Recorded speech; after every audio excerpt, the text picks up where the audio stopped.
पटना से इस वक्त की बड़ी खबर। चर्चित शिक्षक फैजल खान उर्फ खान सर को अदालत से राहत मिली है। कोचिंग संस्थान के बाहर हुई गोलीबारी और तोड़फोड़ मामले में पटना की अदालत ने उनकी गिरफ्तारी पर फिलहाल रोक लगा दी है। खान सर ने पहले अग्रिम जमानत की अर्जी दी थी, जिस पर सुनवाई के बाद अदालत ने यह राहत दी है। मामले की जाँच जारी है, आगे की कानूनी प्रक्रिया भी चलेगी। राजस्थान में गर्मी का कहर लगातार जारी है। श्री गंगानगर में तापमान 45 डिग्री के पार पहुंच गया है और कई जिलों में तेज लू चल रही है। मौसम विभाग ने अगले 2-3 तक भीषण गर्मी का अलर्ट जारी किया है। हालांकि 11 जून से नए पश्चिमी विक्षोभ के असर में मौसम बदल सकता है। कई इलाकों में आंधी, बादल और हल्की बारिश की संभावना जताई गई है। इससे तापमान में गिरावट आ सकती है और लोगों को गर्मी से कुछ राहत मिलने की उम्मीद है। भारत और अफगानिस्तान के बीच खेले जा रहे एक बार टेस्ट में भारत ने मैच पर मजबूत पकड़ बना ली है। दूसरे दिन डेब्यू करने वाला युवा स्पिनर मानव सुथार ने शानदार गेंदबाजी करते हुए 3 विकेट झटके। भारत ने पहली पारी में 564 रन पर घोषित की, जिसके जवाब में अफगानिस्तान दिन का खेल खत्म होने तक 113 रन पर 5 विकेट गंवा चुका था। टीम में अब भी 451 रन पीछे है और फॉलो ऑन का खतरा मंडरा रहा। भारत जीत की तरफ तेजी से बढ़ता नजर आ रहा है। ईरान के राष्ट्रपति मसूद ने कहा कि देश की राष्ट्रीय सुरक्षा और जनता के हित सरकार की सबसे बड़ी प्राथमिकता है। उन्होंने साफ कहा है, कोई भी फैसला तभी लिया जाएगा जब उसे ईरान की सुरक्षा और लोगों के हित सुरक्षित रहे। राष्ट्रपति ने देश में एकता बनाए रखने पर जोर दिया और कहा कि मौजूदा हालात में राष्ट्रीय हितों की रक्षा सबसे अहम है। उनका यह बयान क्षेत्र में जारी तनाव और सुरक्षा चुनौतियों के बीच आया है।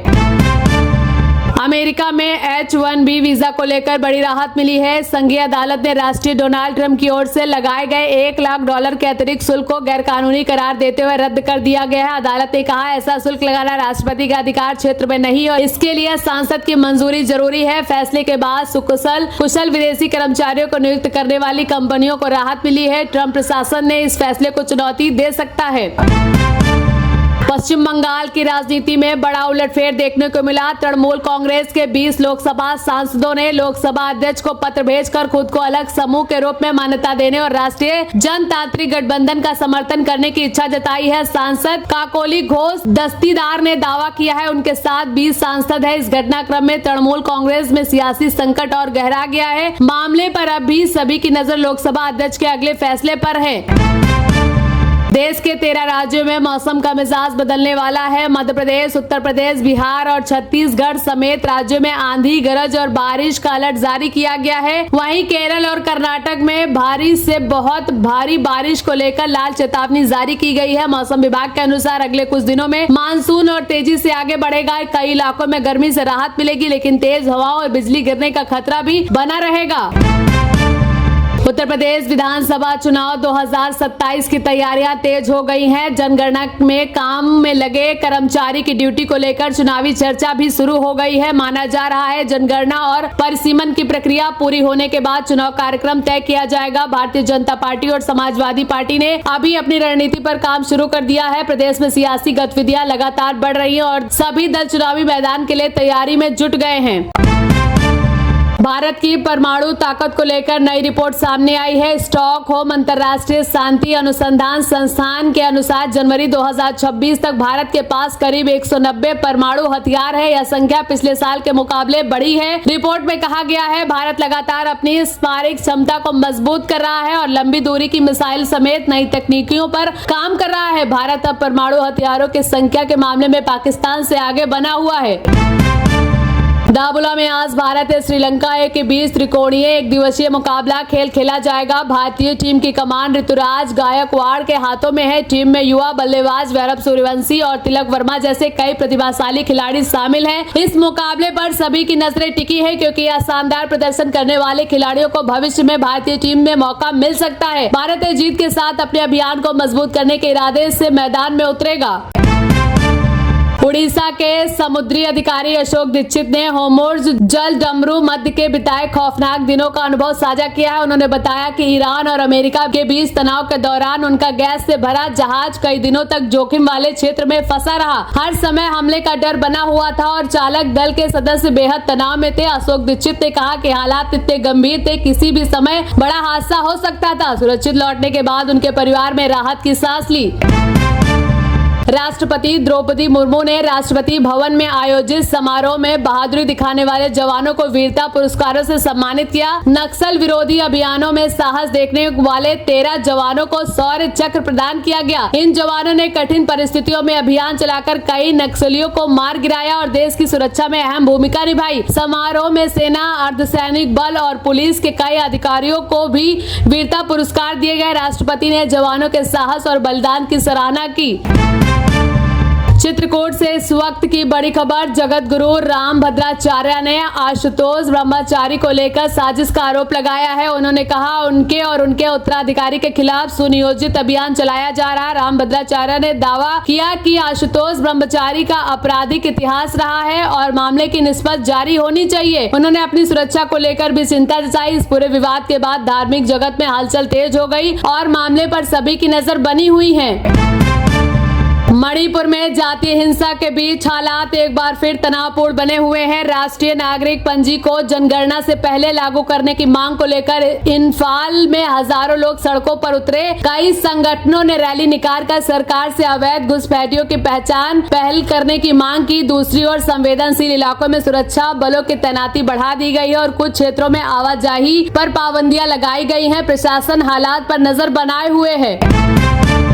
देश भर में राजनीति और प्रशासनिक गतिविधियां तेज हैं। राजस्थान, दिल्ली, मध्य प्रदेश, उत्तर प्रदेश, महाराष्ट्र समेत कई राज्यों में मौसम, राजनीति और प्रशासन से जुड़े अहम घटनाक्रम सामने आ रहे हैं। कई इलाकों में गर्मी और बारिश को लेकर चेतावनी जारी है, जबकि राजनीतिक दल आगामी चुनावों की तैयारी में जुटे हैं। मुंबई सहित प्रमुख शहरों में कई महत्वपूर्ण फैसले और बैठकों पर नजरें बनी हुई है। देश भर की ताजा और बड़ी खबरों पर लगातार अपडेट जारी है।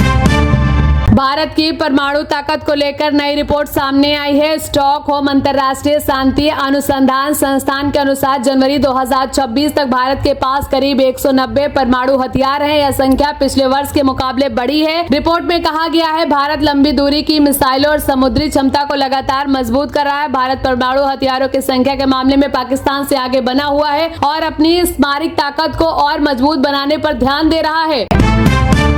पश्चिम बंगाल की राजनीति में बड़ा सियासी भूचाल आया है। तृणमूल कांग्रेस के 20 लोकसभा सांसदों ने लोकसभा अध्यक्ष ओम बिरला को पत्र भेजकर खुद को अलग समूह के रूप में मान्यता देने और राष्ट्रीय जनतांत्रिक गठबंधन को समर्थन देने की इच्छा जताई है। दिल्ली में इंडिया गठबंधन की अहम बैठक हुई है, जिसमें राहुल गांधी, मल्लिकार्जुन, प्रियंका गांधी, ममता बनर्जी और कई विपक्षी दलों के नेता शामिल हुए। बैठक में आगामी राजनीतिक रणनीति, चुनावी मुद्दे और संसद में साझा रुख पर चर्चा हुई है। हालांकि कुछ सहयोगी दलों को दूरी भी चर्चा का विषय रही है। नेताओं ने एकजुट होकर आगे बढ़ने का संदेश दिया और केंद्र सरकार के खिलाफ मिलकर संघर्ष करने का संकल्प दोहराया है।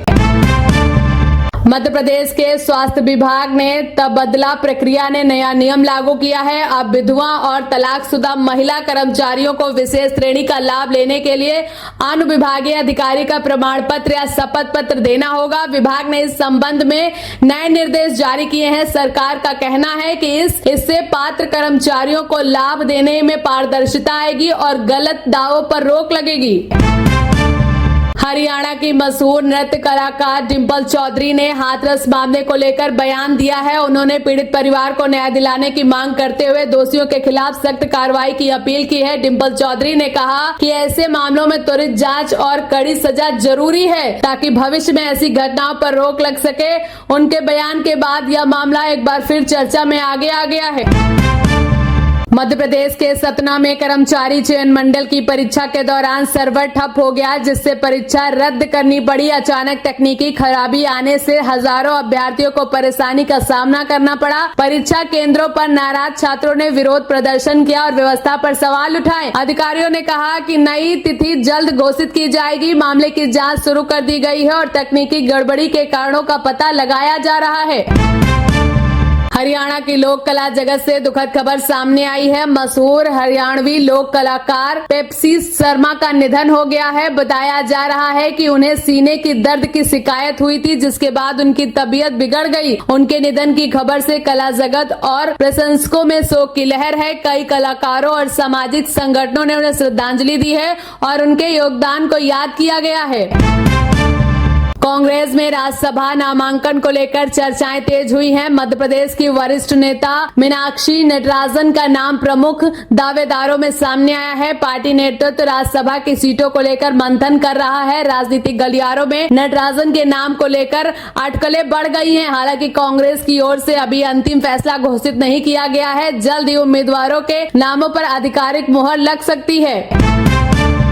अंतर्राष्ट्रीय और राष्ट्रीय राजनीति में सोमवार को कई बड़े घटनाक्रम देखने को मिले। अमेरिका के राष्ट्रपति डोनाल्ड ट्रंप ने ईरान के परमाणु कार्यक्रम को लेकर कड़ा रुख अपनाते हुए चेतावनी दी है कि यदि ईरान अपने यूरेनियम संवर्धन कार्यक्रम को नहीं रोकता है तो अमेरिका सैन्य कार्रवाई सहित सभी विकल्पों पर विचार कर सकता है। हालांकि ट्रंप ने यह भी कहा है कि उन्हें अंतहीन युद्ध पसंद नहीं है और उनका उद्देश्य किसी लंबे सैन्य संघर्ष में उलझना नहीं है। झारखंड की राजनीति में राज्यसभा चुनाव को लेकर भारतीय जनता पार्टी ने बड़ा फैसला लिया है। पार्टी की घोषणा की है कि वह इस चुनाव में अपना उम्मीदवार नहीं उतारेगी और एक निर्दलीय प्रत्याशी का समर्थन करेगी। बीजेपी के इस कदम को राज्य के बदलते राजनीतिक समीकरणों से जोड़कर देखा जा रहा है। आम आदमी पार्टी के वरिष्ठ नेता संजय सिंह ने इंडिया गठबंधन को लेकर बड़ा बयान दिया है। उन्होंने स्पष्ट कहा है आम आदमी पार्टी अब इंडिया गठबंधन का हिस्सा नहीं है। उनके इस बयान के बाद विपक्षी एकता को लेकर नई चर्चाएं शुरू हो गई हैं और राजनीतिक विशेषज्ञ इसे संभावित प्रभाव का आकलन कर रहे हैं। पश्चिम बंगाल की राजनीति में हलचल देखने को मिली। तृप्त बनर्जी ने दावा किया है कि तृणमूल कांग्रेस में कई सांसद उनके संपर्क में हैं। उनके इस बयान ने राज्य की राजनीतिक गतिविधियों की ओर तेज कर दिया है। हालांकि इस दावे पर टीएमसी की ओर से अभी तक कोई आधिकारिक प्रतिक्रिया सामने नहीं आई है।